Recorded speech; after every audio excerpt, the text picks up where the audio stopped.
welcome everyone. In this lecture, we are going to discuss the second law, that is the law of segregation. Law of segregation.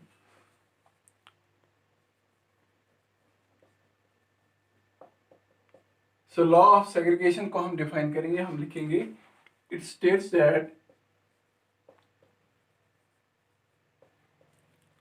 that a pair of allele of a gene get separated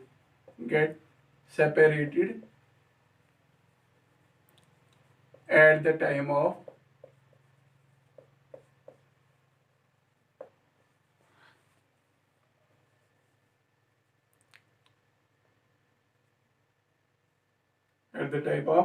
gamete formation. ठीक है, आप और भी इसको define कर सकते हो. अब इसका मतलब समझेंगे हम कि ये क्या बोलता है. Law of segregation, word segregation निकला है वर्ड सेग्रीगेट से. सेग्रीगेट का मतलब होता है अलग होना. ठीक है, तो ये लॉ है जिसमें ये मेंडल ने बोलना चाहा है कि अगर हमारे पास जीन पेयर है, ठीक है, ये एलील पेयर है, it is a tall plant. अब जब हम इसके गेमेट्स बनाते हैं, आपने पिछले लेक्चर में देखा, जब हम क्रॉस करते हैं हम इनके गेमेट्स बनाते हैं. अगर आप देखोगे ये जो गेमेट्स है, इनमें से एक अलील एक गेमेट में आता है, एक अलील दूसरे गेमेट में आता है. ठीक है, इसका मतलब ये है कि जो पेयर ऑफ अलील होता है वो सेपरेट होता है, अलग होता है जब गेमेट फॉर्मेशन होती है. जब पिछले क्रॉसेस में हम सिंपली दिखाते हैं कि हम गेमेट बनाएंगे तो टीटी, असल में ये गेमेट किस प्रोसेस से बनते हैं, ये मियोसिस से बनते हैं. मियोसिस फर्स्ट जो आप पढ़ते हो, ये वही बनते हैं गेमेट्स. तो इसका मतलब ये है कि जो पेयर ऑफ अलील है उसका एक अलील एक गेमेट में जाता है, दूसरा अलील दूसरे में, यानी ये सेपरेट होते हैं. ठीक है, तो इस लॉ को दूसरा नाम बोला जाता है. This law is called also called as law of purity of gametes, also called as law of purity of gametes. अब आप बोलोगे law of purity of gametes, since कि आप देखो यहाँ पर गेमेट्स प्योर है in their respective form, they are pure, क्योंकि इनमें से एक एलील आता है, इधर एक एलील आता है. यहाँ पर अगर आप देखोगे यहाँ पर दोनों एलील है. ठीक है, तो ये प्योर नहीं है, ये प्योर है. ठीक है, फॉर एग्जांपल अभी हम लेंगे इसकी एग्जांपल, ये हाइब्रिड है, यहाँ पर आपको सही से समझ में आएगा. ठीक है, अगर हम इसके गेमेट्स बनाते हैं, ये कैपिटल टी आता है, ये स्मॉल टी आता है. अगर आप देखोगे जो इसके गेमेट्स है वो प्योर है, क्योंकि इनमें से एक अलील आता है और इनमें से एक. अगर आप यहाँ देखोगे जो इसकी पेरेंट जनरेशन है, ये इंडिविजुअल खुद प्योर नहीं है, क्योंकि इसके अंदर दो अलील है, दोनों डिफरेंट है, एक डोमिनेंट है एक रिसेसिव है.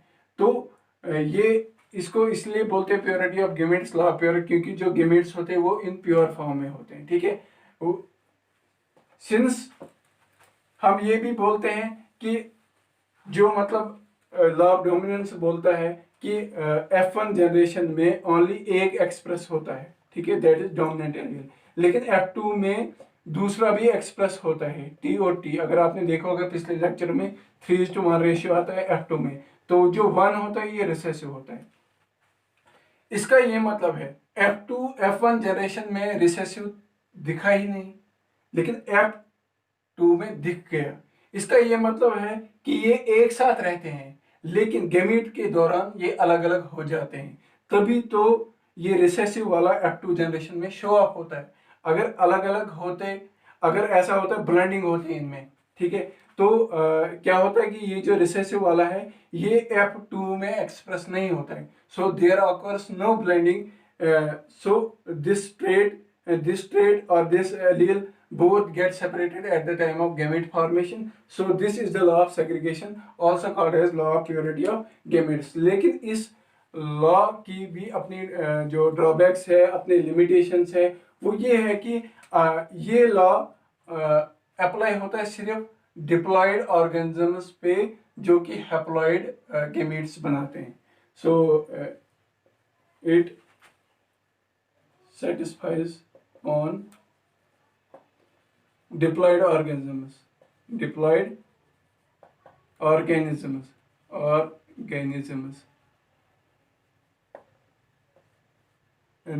diploid organisms that make haploid gametes. और दूसरी बात ये है कि ये उन अलील्स पर, ये उन ट्रेट्स पर अप्लाई होता है जिन ट्रेट्स के लिए एक ही जीन रिस्पॉन्सिबल होता है. ठीक है, जिन ट्रेट्स के लिए एक ही जीन रिस्पॉन्सिबल होता है. फॉर एग्जांपल अगर आप देखोगे, आगे हम पढ़ेंगे एपिस्टेसिस, आगे पढ़ेंगे कोडोमिनेंस, इनकम्प्लीट डोमिनेंस, या जो ऐसे जीन्स, ऐसे कैरेक्टर्स होंगे जिनके लिए बहुत सारे जीन्स रिस्पॉन्सिबल होंगे, ऐसे ट्रेट्स जिनके लिए बहुत सारे जीन्स रिस्पॉन्सिबल होंगे, वो पढ़ेंगे. तो उनमें से ये लॉ अप्लाई नहीं होता है. और जो हमने पिछले वाला लॉ पढ़ा और ये वाला लॉ, ये प्रूफ हो सकता है both on monohybrid cross as well as dihybrid cross, जो कि हम अगले लेक्चर में, अगले वीडियो में पढ़ेंगे. लॉ ऑफ इंडिपेंडेंट असॉर्टमेंट, वो सिर्फ डाईहाइब्रिड क्रॉस को समझ के ही हमें समझ आ सकता है, लेकिन ये दो लॉ मोनो और डाई दोनों में प्रूव किए जा सकते हैं. और जो इससे वाला पहला लेक्चर हमने पढ़ा, that is the law of dominance, उसके भी अपने लिमिटेशन थे. उसकी दो लिमिटेशन है, इनकम्प्लीट डोमिनेंस एंड कोडोमिनेंस, वो भी हम आगे पढ़ेंगे. तो आज के लेक्चर में इतना ही. Thanks for watching my video. So if you want that I would upload more and more videos, so please do subscribe my channel time ad. Thank you so much for watching.